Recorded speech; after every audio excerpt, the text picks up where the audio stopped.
He's enjoying the wind and the fresh air until he notices the other waves in front of him crashing against the shore. "My God, this is terrible," the wave says. "Look what's going to happen to me." Then along comes another wave. It sees the first wave, looking grim, and says to him, "Why do you look so sad?" The first wave says, "You don't understand. We're all going to crash. All of us waves are going to be nothing. Isn't that terrible?" The second wave says, "No, you don't understand. You're not a wave. You're a part of the ocean." In a similar way, we too are all a part of the ocean and waves in that ocean.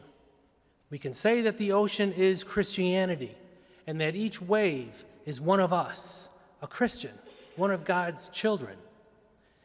We have chosen to be part of the Christian community. Community. That's what we hear about today. Jesus is proclaiming to the community that he is the one bringing people the freedom from captivity of sin, opening our eyes to the truth and joy to all the ones who are poor in spirit. This is the community he welcomes to himself, the family of God. Now, the last time I spoke from this lectern, I spoke of being welcomed, and in turn, being welcoming people. The homily told of how we're all looking for that welcome from our families, our friends, or even someone we don't know, but whom we share a common bond with. This is comforting, and the welcome from a person can open us up to a community that welcomes us. Entering into this community is the next logical step. Once we accept that welcome, we recognize the offer of an opportunity to become part of that community. We've all chosen to be part of this community here at Cathedral.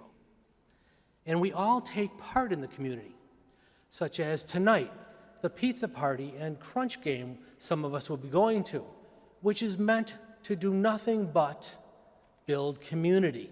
No fundraiser, no money raising, just a good time to get together and get to know one another.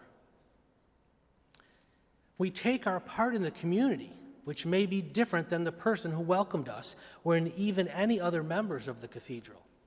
As Paul says to the Corinthians, we are all parts of one body, and each part has its separate function. Each person has God-given gifts that makes them different from the next person. Putting people together with different talents is what makes the community strong and successful, as what one person may lack may be made up by another. It's the difference in each one of us that leads us to a strong community. Paul's letter to the Corinthians about all parts of the body working together to form one complete body or community, regardless of what part they are, what function they serve, it's a great example of how we can all work together, even with the diversity which we all share. But what happens if people do not share in that diversity? What happens when members of a community do not allow others to be who they are and accept the work each other does? I think an example of this is in the book The Devil in the White City by Erik Larson. It's about the 1893 World's Fair in Chicago. It brought the best talent of the world together at that time to build the grandest exposition the world had ever seen. One would think that the community of such talented people would accomplish such a feat.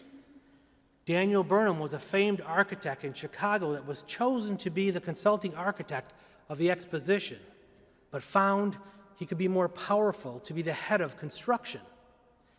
Here he found how not having the right people for the job left him dealing with delays, cost overruns, and labor issues. He fought with the site designer, Frederick Law Olmsted, continually, as he always seemed to be behind in construction due to Olmsted's life away from Chicago. So many thousands of men came to the site to find work and had no place to stay, but no accommodations were made for them, and crime hit an all-time high. Promising professionals came and went, such as Frank Lloyd Wright, who worked for Olmsted for a short time.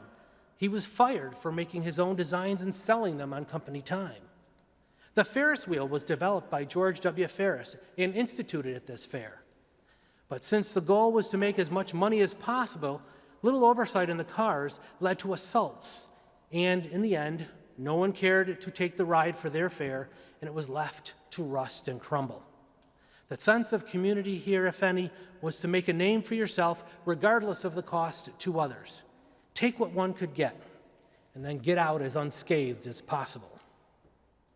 This is not the kind of community anybody would want to live in, I don't think. Maybe it was because they had come together for a specific purpose. But we all come together each Sunday for a specific purpose and seem to have a successful community. Finding what makes a community successful may just be what Paul is implying. The first reading joins together all members, men, women, children, because all need to know the seriousness of the events of the community if it is to stay together.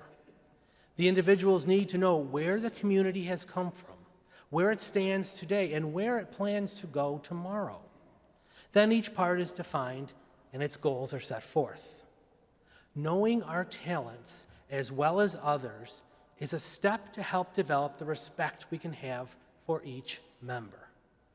Like in Eric Larson's book, those disrespecting of each other can lead to a breakdown in the community. We are here to live in a community, to further build that community and to bring others along into that community. We each have our place in the community, and recognizing and respecting that in ourselves and others help us to serve that community best.